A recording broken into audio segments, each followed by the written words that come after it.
So, welcome back to Strategic Command, my play-by-email game with the Taxman. So, let's get this game started. So we are now, again, I'm not sure how this is going to play through because I've not done this before, so it's going to be very interesting to see whether we actually get to see Taxman's moves. Ah, yes we do. View last turn replay. So, here we go. Let's see what he did.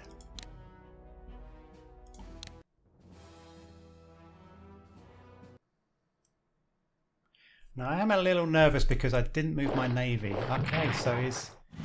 Oh, yeah, he's aggressively moving forward and going for my air. That's nasty. Okay, well, it's a bit fast. I'll have to see... Oh, whoa, this is just moving ridiculously fast. I'm going to have to see if I can find a way to slow that down in the future. Wow. That was a very different approach to the way the AI responds. I was not expecting that. Okay, it's doing some work on the Western Front, which is now active because France declared war on Germany. Okay, replay finished. Okay, one of the Polish armies was destroyed. That was the Modlin army. That was, I think, the one which I'd whittled down to 1 strength. Ah, there was another army surrendered, which I didn't see because it went by so quickly. Some desertions in those that I had isolated. Norway demands the Allies respect the territorial waters. And Operation Peking, evacuation of Polish destroyers to the UK took place. Okay, so strategic advice, invading Great Britain. Now, a study by staff officers looking into the question of invading Great Britain has reported that if we are to do so in 1940, then there are a number of steps we should take to help prepare the way. These include investing in air power to knock out the Royal Air Force and Royal Navy, investing in amphibious warfare technology, preparing airborne forces to drop onto English soil in conjunction with the invasion, using the Kriegsmarine and U-boats to escort the invasion force, and securing a port so that supplies and reinforcements can be brought over the channel. This would be a high-risk operation likely to face stiff resistance while also awakening pro-war feeling in the USA and USSR, for both would be alarmed at the implications of a successful invasion of the UK. So I fully plan on invading Great Britain, launching Operation Sea Lion when I can, and that is because to achieve a decisive victory in this particular campaign, one of the major cities or capitals that you need to hold is London. So I certainly need to at least capture London. My objective will be to capture the whole of the British Isles. So we shall see how that goes. Okay, so let's have a look at the condition of the front over here. So, yes, the Modlin army here was destroyed, which is... quite nice because it leaves these units free to be able to move down to try to get to Warsaw. Now it's showing Warsaw as empty, but that's under fog of war, so a little bit curious to see what's under there. So I'm actually going to do another reconnaissance over here. And I suspect we'll get hit by the fighters, but we'll do that if we launch any air attack. The fighters will probably come up to intercept. So let's do a reconnaissance and just see. Okay, yeah, he has a garrison in Warsaw. Oh, okay. And he's got a bit of a line here. So I need to try and get round to these 2 hexes if possible. I can't get there with that one. And none of those because this unit is exerting a bit of a zone of control. Now, what strength is that unit? I don't know. So let's maybe just bring... I need to think about this. I'm going to deal with Warsaw first of all. Where can this get to? So he can get round to there, but then that's using up all of his action points and he won't be able to move forward to attack Warsaw itself. I think this is a really weak unit. I think I've got that down to 1 strength. So let's just bring this core up. Get rid of that unit, which allows the armoured unit to come through to get behind Warsaw. Can't do any damage at the moment because If you look at the bottom of the screen, that unit is entrenched. It has an entrenchment level of 5. So I need to whittle away at that entrenchment level before this armoured unit attacks. He can't really do anything more, so I think I might just pull him back in a moment. I'll see if he needs to be pulled back. This armoured unit. Could bring him down to clear this out of the way so I can get through. I'll be able to get through with this core. No, this core won't be able to get up there. And neither will that core. So this is the problem. It is possible to actually take Warsaw on the second turn in this game if you do things right and things go well. I don't think I've achieved that in this particular game. So I think what I'm going to have to do is just accept that Warsaw will not fall this turn. But to be honest, that's no big deal. Doesn't really matter. So I'm going to bring this core down and round.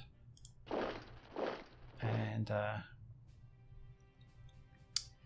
yeah, just whittle away at that one. That gets rid of its zone of control. Doesn't really help with this movement though, does it? This and that one can get down to there. So let's bring him, this core up to here. Get that one down to 4.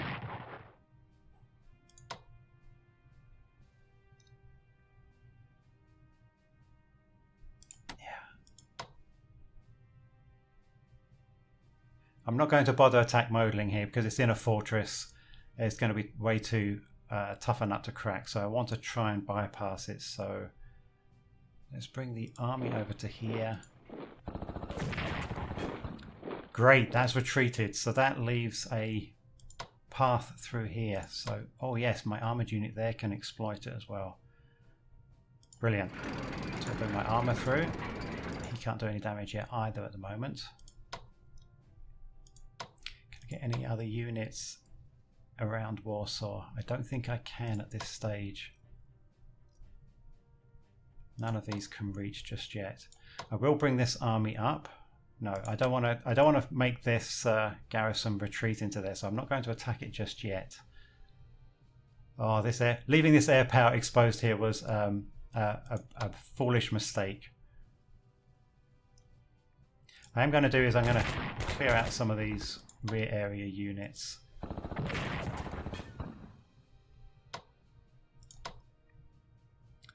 And bring it down here to contend and try and contain those units. You're not only taking Warsaw, it's not only necessary to take Warsaw, but you also actually have to destroy a certain level of Polish units for Poland to surrender. It's not always guaranteed just taking Warsaw is sufficient. It also increases attacking more of the Polish units and actually destroying them. Actually increases the unit that does that. It increases that unit's experience, and experience is another factor that comes into play when you're evaluating the effectiveness of each unit. So the more experience I give them, the better. I do want to get the entrenchment level of this garrison down, so I'm going to do some bombing on it now. So if I hover over it now, you can see that the entrenchment, come up, yeah. That's it. Oh, there we go, I'll select it. So the entrenchment level of that, if you look at the bottom of the screen, has now dropped from 5 to 4. And I'm going to bring my tactical bombers into play. Fantastic. So they are not dropping the entrenchment level.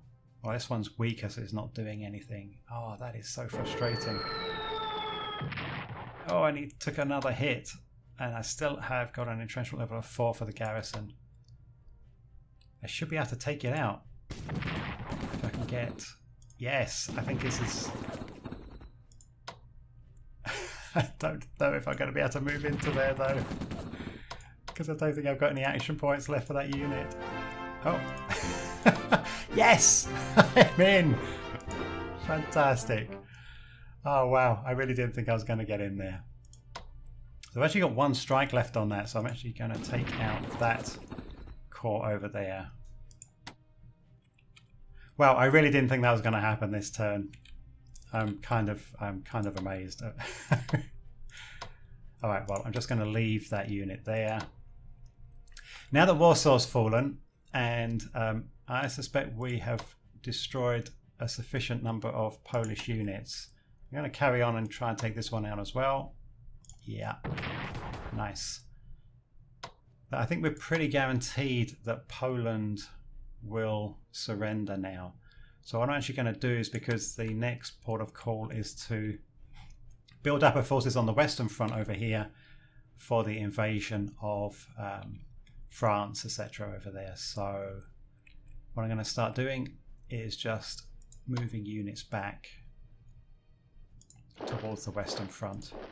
And if I've got a strike available, I will actually use it because, as I say, it does allow a unit to gain some experience. I'm going to move him up, see if I can actually get rid of this cavalry unit. Bring him over there. He can reach there. Let's get the HQ moving.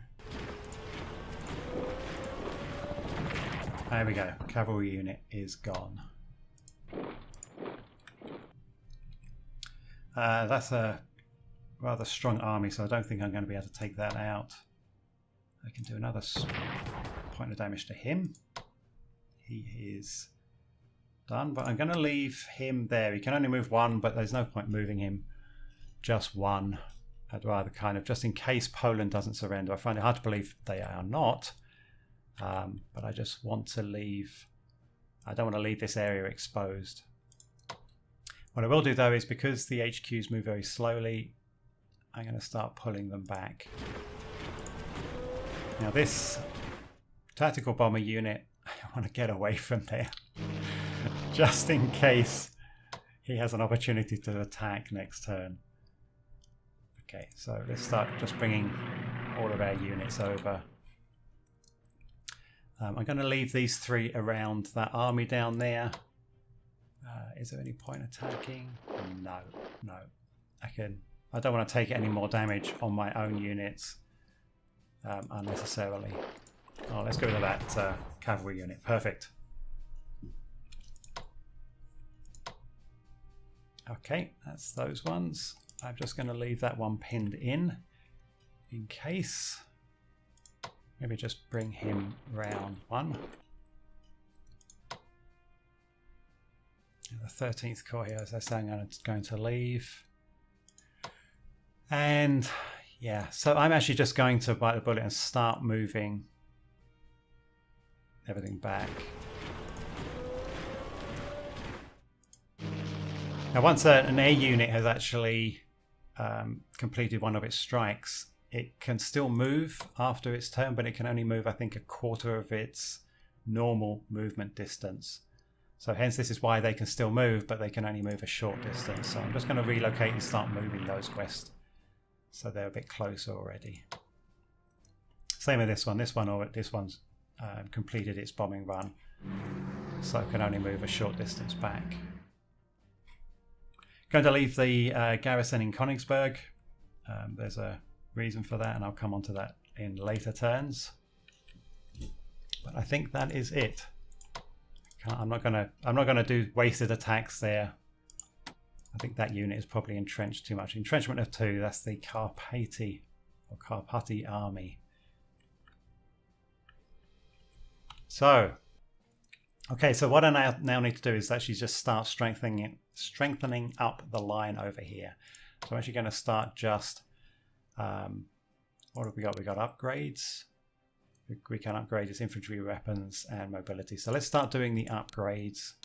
And next turn, I will start reinforcing them up to a strength of 10. Except those that, if you're next to any enemy units, you can't do upgrades. You can only reinforce. So I will just reinforce these ones here.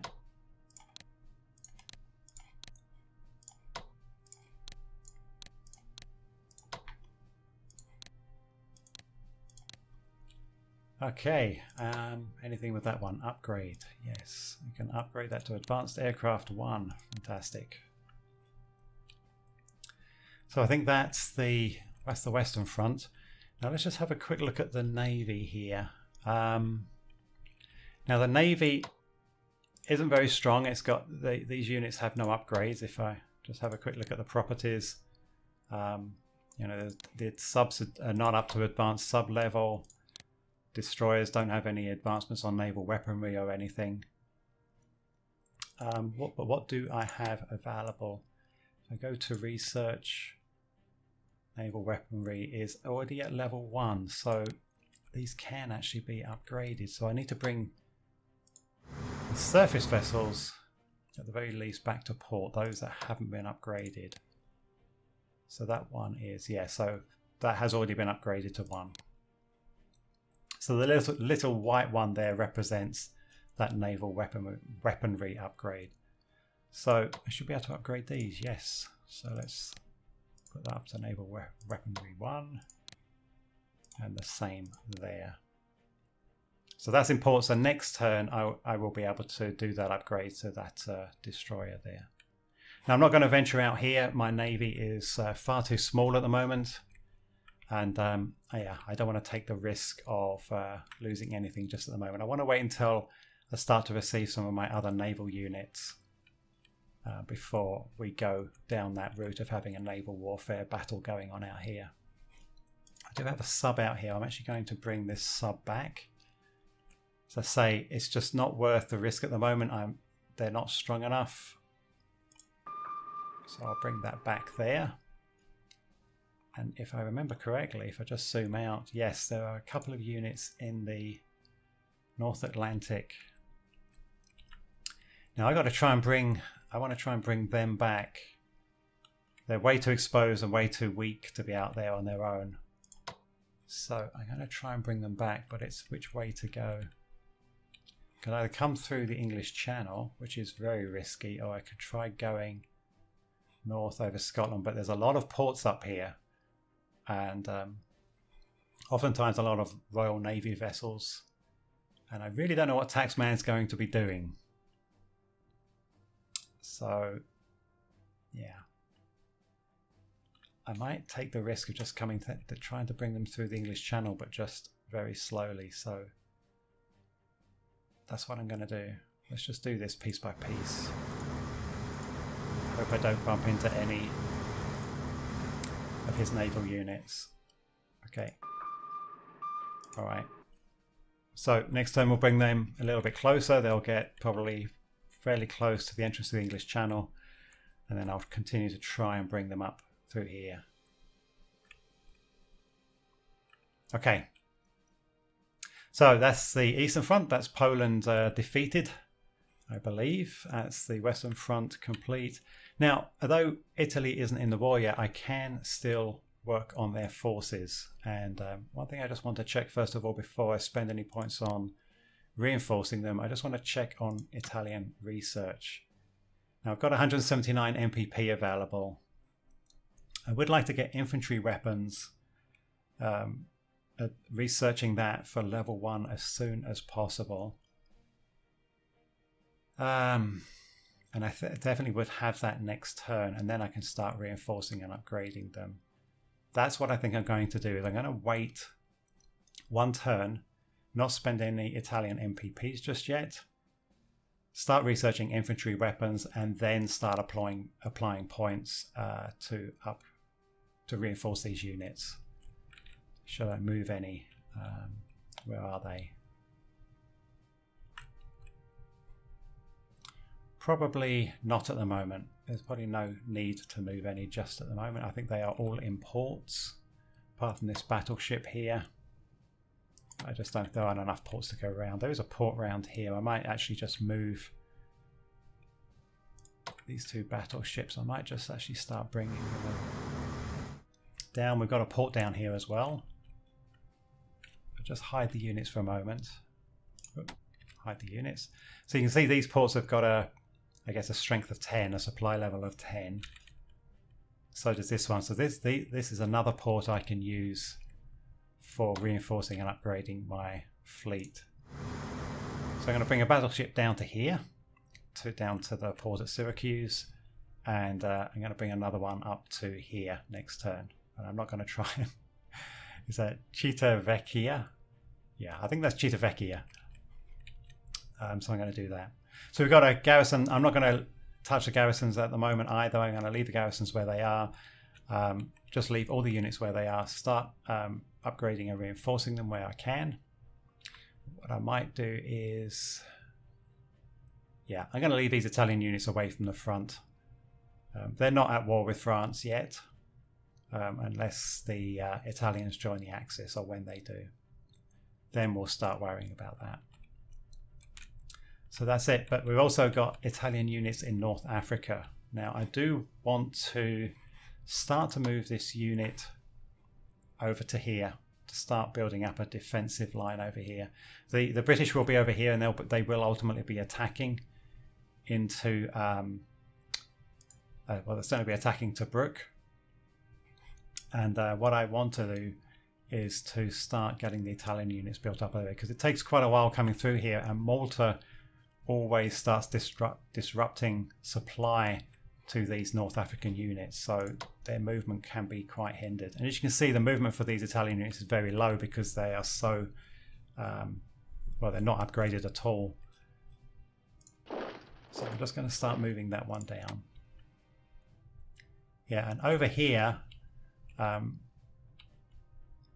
we will be forming an alliance. Well, hopefully once we've taken France, I'm going to agree that we will create Vichy France, which will effectively make down here part of the Vichy France alliance with the Axis. So we shouldn't have an additional front line on this side, which is why I feel safe about moving my Italian unit over to here towards Egypt. So yeah, so I think that's what I'm going to do over there.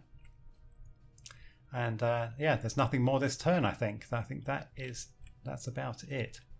So these first turns are going to be pretty short. Subsequent turns are going to get a bit longer. But yeah, I may, if these turns turn out to be really short, you know, like 10-15 minutes of recording time, then what? And if the taxman comes back with his turns, turns them around very quickly, then I may actually delay videos a little bit and just bundle 2 turns together. We'll just have to see how quickly he responds. But anyway, I think that's going to be it. We've only got 11 German MPPs left, and so therefore there's nothing I can do with those. There's no research or diplomacy or purchasing units, so I will just have to wait for more MPPs next turn.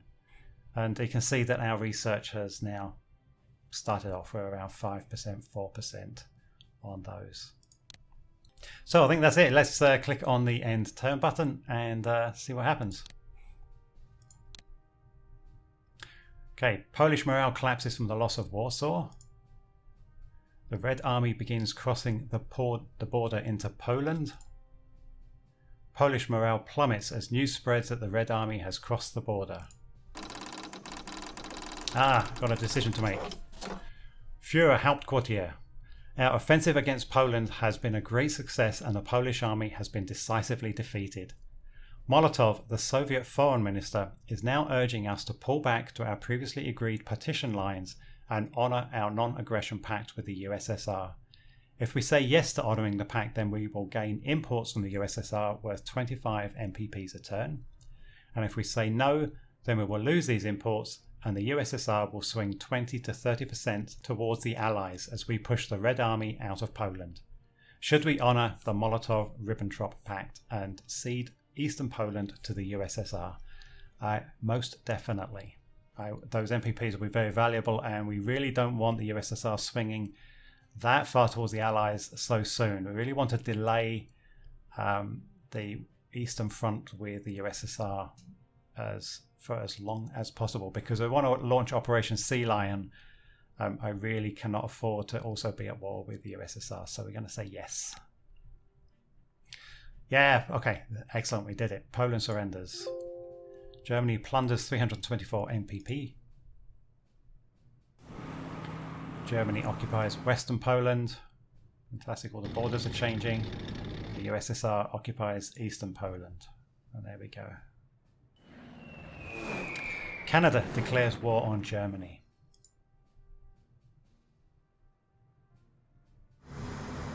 Canadian supply convoys to the UK begin. And Allied raiders disrupt Norway to Germany convoys, which means that there are some Allied naval units along that convoy route. Okay, so we have collected 228 MPP, and we can see here that Norway to Germany convoy route has been disrupted. So we would have received 40, but we only received 24. So they raided 16 MPP there, and Italy collects 73 MPP.